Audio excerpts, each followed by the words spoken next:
Hello everybody, welcome to Falcon computer academy. मैं हूं केवल विजय और मैं आज आपको कोरोडा X6 में पढ़ाने जा रहा हूं लेक्चर नंबर 29। आज हम लोगो डिज़ाइन का पार्ट 3 पढ़ने जा रहे हैं कि हम एक सिंपल सा अपनी कंपनी के लिए, अपने इदारे के लिए लोगो किस तरह से डिज़ाइन कर सकते हैं। लेक्चर स्टार्ट करने से पहले आप हमारा चैनल सब्सक्राइब कर लें और बेल के आइकन पर क्लिक करें ताकि मेरी आने वाली जितनी भी वीडियोज़ हैं वो आप तक बआसानी पहुँच सके। स्टार्ट करते हैं आज का लेक्चर। सबसे पहले यहाँ पे हम रेक्टेंगल पे क्लिक करेंगे और उसके बाद यहाँ पे आप इस तरह से एक रेक्टेंगल क्रिएट कर लेंगे और कीबोर्ड से F2 प्रेस करें, जूम इन करें और उसके बाद आपने किसी और शेप में से ढालने के लिए आपने सबसे पहले कीबोर्ड से कंट्रोल Q का बटन प्रेस करना है, या फिर आप राइट क्लिक करेंगे और उसके बाद आपने कन्वर्ट टू कर्व पे क्लिक करना है। और जैसे हम यहाँ पे क्लिक करेंगे तो ये देखिए आपके पास यहाँ पे ये कन्वर्ट टू कर्व में कन्वर्ट हो चुका है। और जैसे यहाँ पे डबल क्लिक करेंगे या F10 प्रेस करेंगे तो ये शेप में अप्लाई हो जाएगा। आपने किसी भी एक पॉइंट पे यहाँ पे क्लिक करना है और उसको यहाँ से डिलीट कर देना है। अब डिलीट कर लेने के बाद आपने आउटलाइन पे यहाँ पे देखिए ऊपर वाली आउटलाइन पे आपने राइट क्लिक करना है, टू कर्व पे क्लिक करेंगे और इस पॉइंट पे क्लिक करते हुए आपने इसे ऊपर की तरफ लेके जाना है इस तरह से ये। और फिर इसके बाद आपने यहाँ पे राइट क्लिक करना है, टू कर्व पे क्लिक करना है और इस पॉइंट पे क्लिक करते इसको भी आप इस तरह से ऊपर की तरफ लेके जाएंगे ये। उसके बाद आपने यहाँ पे टू कलर इसमें फिल करने, तो टू कलर फिल करने के लिए आपने यहाँ पे इंटरेक्टिव फिल टूल पे क्लिक करेंगे और उसके बाद यहाँ पे क्लिक करते हुए इसमें कलर फिल कर लेंगे। और उसके बाद हम चाहते हैं कि यहाँ पे टू कलर रेड या येलो अप्लाई करना चाहते हैं तो यहाँ पे क्लिक करें। क्लिक करने के बाद मैंने यहाँ पे रेड और उसके बाद यहाँ पे कलर येलो अप्लाई कर लिया। उसके बाद इसकी आउटलाइन रिमूव करने के लिए आपने नो फिल के यहाँ पे आइकन पे राइट क्लिक करेंगे तो इसकी आउटलाइन यहाँ से रिमूव हो जाएगी।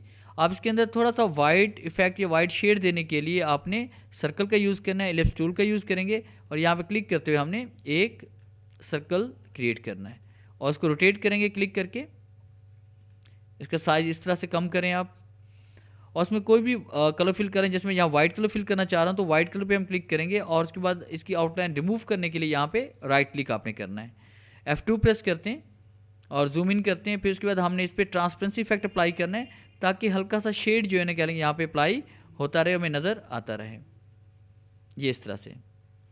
अब ये अप्लाई कर लेने के बाद आपने F4 प्रेस करना है और उसके बाद F3 प्रेस करें। इन दोनों ऑब्जेक्ट्स को आप सेलेक्ट करें और कीबोर्ड से कंट्रोल G की कमांड यूज़ करें ताकि आप इसे ग्रुप कर सकें, या फिर आप राइट क्लिक करेंगे। राइट क्लिक करने के बाद आपने यहाँ पे ग्रुप पे क्लिक करना है तो आपके पास ग्रुप हो जाएगा। अब उसके बाद आपने यहाँ पे क्लिक करना है, कंट्रोल के साथ राइट क्लिक और उसकी एक कॉपी क्रिएट कर लेंगे। F3 प्रेस करें। फिर इसके बाद आपने इन दोनों ऑब्जेक्ट्स को सिलेक्ट करना है, इसको रिसाइज करें और कंट्रोल G ग्रुप कर लें, यानी राइट क्लिक और आपने इसे ग्रुप करना है। ग्रुप कर लेने के बाद आपने यहाँ पे क्लिक करें, शिफ्ट प्रेस करें और राइट क्लिक करके आपने इसकी कॉपी क्रिएट कर लेनी है। फिर कीबोर्ड से कंट्रोल R प्रेस करेंगे, ये आपका रिपीट होता जाएगा इस तरह से। फिर आपने इन तमाम ऑब्जेक्ट्स को आपने सेलेक्ट करना है ऐसे और यहाँ पे क्लिक करके इसका साइज़ बढ़ा देंगे और F4 प्रेस करेंगे तो इस तरह से आपके पास एक शेप क्रिएट हो जाएगी। और उसके बाद आपका जो भी आपके इदारे का नेम है उसका फर्स्ट अल्फ़ाबेटिक आप यहाँ पर टाइप करें। जिस तरह के हम यहाँ पे माई स्टूडियो के नाम से एक लोगो क्रिएट करना चाह रहे हैं तो मैं यहाँ पे क्लिक करता हूँ। क्लिक करने के बाद मैंने सिर्फ यहाँ पे M टाइप करना है। M टाइप करने के बाद आपने इसका फाउंट साइज़ और फाउंट स्टाइल आपने इसका चेंज करना है। यहाँ क्लिक करते हैं, जैसे मैंने एरियल ब्लैक कर लिया, या उसके बाद कोई भी इसमें अच्छा सा फाउंट अप्लाई करें जो आप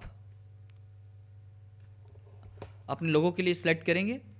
उसके बाद आप इसको रिसाइज करें थोड़ा सा इस तरह से, और रिसाइज करने के बाद आपने किसी भी ऑब्जेक्ट पे, दरम्यान वाले ऑब्जेक्ट पे बल्कि क्लिक कर लें, शिफ्ट पेज अप करें और देखिए इस तरह से आपके पास ये डिज़ाइन क्रिएट हो जाएगा। अगर आप इसके अंदर कोई कलर फिल करना चाहते हैं तो आप यहाँ पे क्लिक करें। क्लिक करने के बाद आपने इंटरेक्टिव फिल टूल पे क्लिक करना है, फिर आप यहाँ पे इसमें कलर फिल करेंगे और इसमें वही कलर हम फिल करते हैं। जैसे कि मैं ब्लैक या रेड की कलर स्कीम यहाँ पे यूज़ करना चाह रहा हूँ तो देखिए ब्लैक और रेड मैंने यहाँ पे कलर स्कीम को यूज़ किया। और फिर उसके बाद नीचे हम टेक्स्ट लिखना चाह रहे हैं तो यहाँ पे क्लिक करें। क्लिक करने के बाद इसमें टाइप करें माई स्टूडियो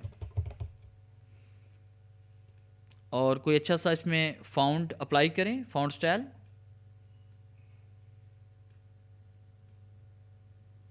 इस तरह से। डाउन एरो प्रेस करें ताकि इसको आप थोड़ा सा नीचे लेके आ सकें। तो इस तरह से आप अपनी कंपनी के लिए या अपने इदारे के लिए या अपनी शॉप के लिए कोई भी लोगो इस तरह से डिज़ाइन कर सकते हैं। अगर आपको हमारी ये वीडियो अच्छी लगी हो तो काइंडली से लाइक करें, शेयर करें, कमेंट्स ज़रूर दें। थैंक्स।